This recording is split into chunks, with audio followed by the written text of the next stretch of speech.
Imagine a village at dusk, the sounds of crickets chirping, children's laughter fading as they're called indoors. A peaceful, ordinary evening. Now, imagine that peace being shattered.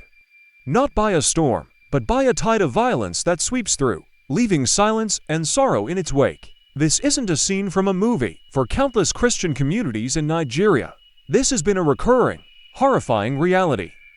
A shadow has fallen over parts of the nation, a shadow filled with whispers of a targeted crisis, one that has now captured the attention of the world. For years, reports have been trickling out of Nigeria, telling stories of displaced families, destroyed churches, and communities living in constant fear. These aren't just random acts of conflict. Many observers and organizations have pointed to a disturbing pattern.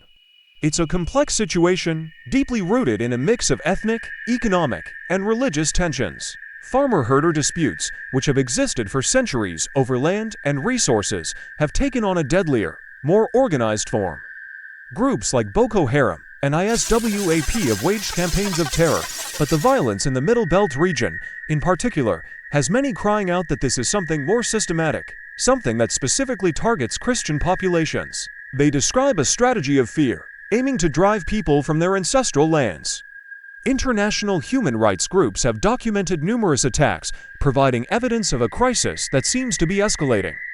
They've gathered testimonies from survivors who have lost everything: their homes, their livelihoods, and their loved ones. These are not just statistics, they are stories of real people. A farmer who can no longer till his land, a mother searching for her children, a pastor praying over the ruins of his church. The scale of displacement is staggering, with millions forced into internal displacement camps, their lives upended, and their futures uncertain. Many feel that the official response has been inadequate. Critics, both within Nigeria and internationally, have argued that the government's approach has been too slow and ineffective, sometimes appearing to downplay the religious dimension of the conflict. This perception of inaction has led to a growing sense of abandonment among the affected communities. They feel their cries for help have gone unanswered, leaving them vulnerable and unprotected. This frustration has fueled a global outcry, with activists and diaspora communities working tirelessly to bring this issue to the forefront of international consciousness. And it seems the world is finally starting to listen more closely. The United States government, for instance, has taken official notice, designating Nigeria as a country of particular concern. This is a significant step.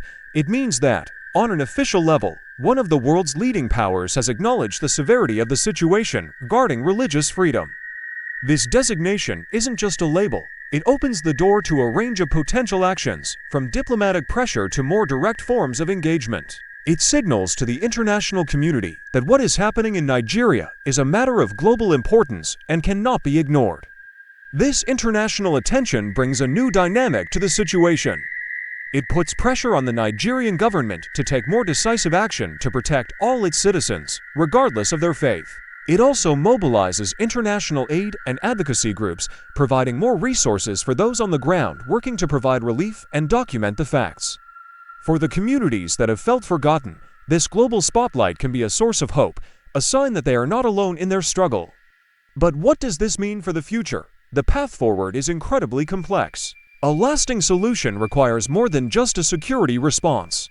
It demands genuine efforts at reconciliation between different ethnic and religious groups. It requires addressing the root causes of the conflict, including poverty, competition for scarce resources like land and water, and the spread of extremist ideologies. It also means ensuring justice and accountability for the perpetrators of violence to break the cycle of impunity that has allowed these tragedies to continue. This is a story about human beings, about their right to live, to worship, and to exist in peace. It's a story about faith, resilience, and the desperate hope for a future where children don't have to live in fear. It's a test of our shared humanity. How we respond, as a global community, will define us. The attention is now here, the facts are on the table, and the world is watching. The question is, what happens next? What tangible actions will be taken to turn this tide of violence and bring lasting peace to the people of Nigeria? The stories of these individuals deserve to be heard, and their plight deserves our attention. This isn't just a distant problem. It is a human crisis that calls for a global response rooted in compassion and a commitment to justice for all. So, as you might have known, This is realOpprimo will spotlight ... One story at a time. See you in the next video. Bye.